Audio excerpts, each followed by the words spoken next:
Hey guys, this is Nicole Van Tassel with I Explore Science, creator of I Explore Academy, and that is our professional development program for teachers who are revamping their curriculum and their classroom to align to three-dimensional instruction.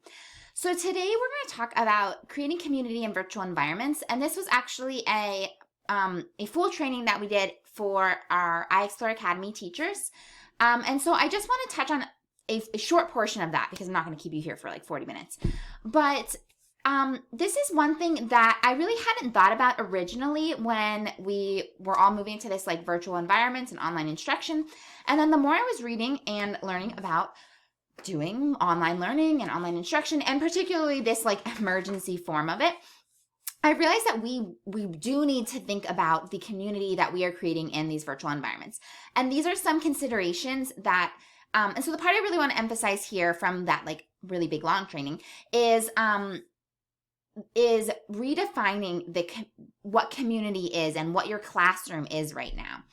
So redefining like what constitutes our classroom community right now, and then in the full training we did get into like how can we nurture our community when we're apart, but we're going to really focus on just I want you to think about redefining. So something that I want you to remember, there's not a one right answer in terms of how you go about defining your community. Like everybody's community is going to be different depending on your students, your parents, how your school has decided to approach on this kind of emergency distance learning or online learning, and really the community that you had before. So everybody's experience is going to be different. These are just some things to consider and to think about. And so your community that you kind of end up with is going to be different than maybe even somebody, a colleague in the same district, and for sure somebody in a different district or different school. So redefining your community. Your students have always been your students. That said, they are different than when they were in your classroom. Your students in your classroom, you knew your students. You understood who should sit by who and who could work with who or whom or whatever. And who liked to participate and who liked to raise their hand and who got their work done quickly and who could be trusted to be the leader of the group and keep everyone on task and whatever it was, who could figure things out on their own, or just you knew your students, right? But now our students are in a totally different situation. So you are really going to need to go through, and I guess I'm getting into a little bit of the building, but like you are going to need to take a little bit of time, if you haven't done so already, to kind of get to know your students again, get to know their situations. What are they doing at home? Who is at home with them? What are their responsibilities? What kind of technology do they have access to? Who are they sharing it with? In terms of how are they participating? How do they want to participate? How do they like to participate? What is intimidating them? What are their organizational strengths and weaknesses? If you give them a bunch of work at the beginning of the week, are they going to be able to just kind of do it on their own throughout the week? Or are they going to benefit from like shorter check-ins? On the other hand, if you try to get them to check in every single day, is that going to be overwhelming to them because of other responsibilities? And is it going to be better for them to just dedicate a couple hours on 2 or 3 days to knocking out all of the work for your class? What are the responsibilities that they have for their other classes that that they're taking from your colleagues and all of that? So you knew your students before, but their situation is different now, and their responsibilities are different, and even their preferences might be different. So I would encourage you to take a little bit of time to get to know them again. And that can also play into this like social emotional care that we also need to be giving our students right now. And we do it in our normal classroom all the time. Hey guys, what are you doing what are you doing this weekend? Or what'd you do last weekend? You go to their basketball games, or you ask them how their art shows went, or whatever it is. We check in with our students, right? We build that relationship and that rapport. We need to do the same thing right now. We don't have to always talk about like their feelings and their big emotions and all of that. But I encourage you to give them opportunities to talk about those things too, because your students are for sure dealing with a lot. Even if like in my city right now, coronavirus isn't like mangling hospitals and you don't see people dying in the streets right now. Our students have lost their graduations. They've lost their sports seasons. They've lost their dances. They can't see their friends. So they're grieving things, those are things to consider. But anyway, take some time to get to know your students again. Just my 2 cents. Take some time to get to know them again, to redefine in your mind who they are and give them a chance to kind of, I guess, redefine themselves and figure out, who they are and get to know them again. Beyond that, your community now includes not just your students, but also their parents and caregivers, because whether they are sitting and watching your instruction, they are much more a part of your instruction and much more influential on your instruction, in the sense that they are either, maybe they are watching it, maybe they're participating in your Zoom meetings, maybe they're keeping an eye, listening to it. Maybe they're overseeing the work that you're giving students. Maybe they're not overseeing it. And so they're not providing that support that you might have hoped that they would have, or the support that you would have given, that you wish they could.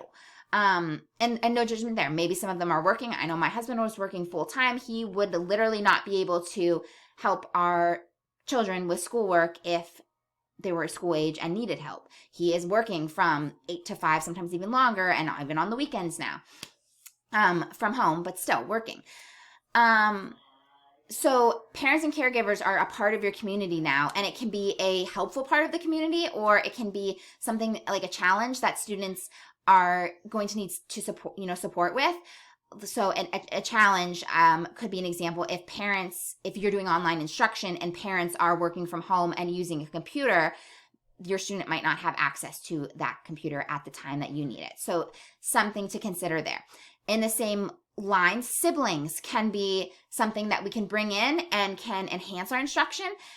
Maybe we can bring them into lessons like build a roller coaster with your siblings and collect this data, or measure how tall your siblings are. I don't know why you would do that, but let's analyze this data or something. Or again, I'm not really sure why you would do that, but hey, maybe it fits your lesson.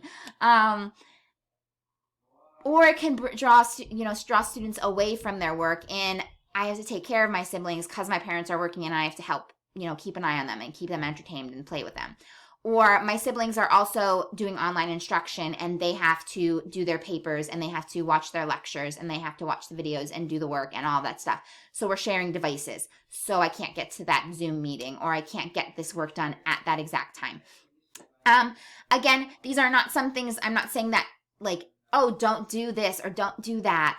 It's just things that we need to think about as we are planning our instruction. We have a larger community right now. We need to understand that our classroom is not just our classroom is designed now not just for our students, but also with the needs of, realistically with the needs of our students and their siblings and their parents and caregivers, because all of those people's needs are impacting our students' needs. So it's not like you're tailoring your instruction for the parents, but the reality is that the parents' needs are going to impact your students' needs. And also take into consideration, you are a part of the community. And I didn't put that on the slide, but I should have.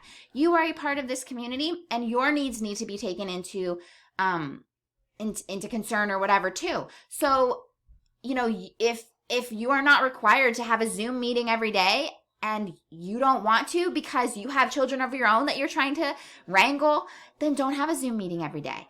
If you can't give instruction every single day, if it is overwhelming to you to give a task every single day, break it down into 2 or 3 days instead and just give them a little bit extra on those 2 or 3 days, or whatever it is. Again, do what works for you.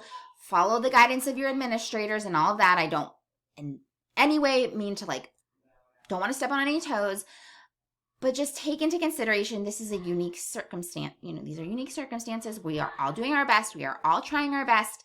And our community is not just like us and our students anymore. It's now much larger, and it's the needs of us as teachers, the needs of our students, and then the needs of really family, parents, caregivers, siblings. The realities of their circumstances are all playing a much larger role in our classrooms. So we definitely just need to keep that in mind. Okay, so that is all. I'm not going to keep you all day. This is a nice, quick, short training. So if you have any questions, post them below. If you would like to work with continue to learn and work with us, we are you can always register for Kickstart AHA, and I don't have that slide on here, but I will post it in the links, and I'm going to make myself a note. Kickstart. Kickstart AHA is our intro to the NGSS mini course. It's delivered right to your inbox. It's a great way to get a big picture idea of what NGSS instruction is all about and what it looks like. So if you, for example, someone recently told me, one of the members in our iExplore Academy, they had originally gone to the Illinois Storylines working groups storylines, and they saw them, and they're awesome, and I love them, and then I love all the phenomena they've chosen, but they were just totally overwhelmed by them, and they didn't understand how to use them, how to read them, how to understand them. So then they started with the mini course, and now they're actually working through all of the whole iExplore Academy course. But now that they have this framework to understand storylines through and to understand NGSS instruction through, those lesson plans make way more sense to them. So it can be a really great way to just get this big picture framework of what your NGSS classroom should look like.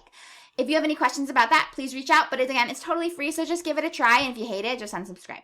If you have any questions, let me know. Otherwise, it was great hanging out with you. Have a good one, guys.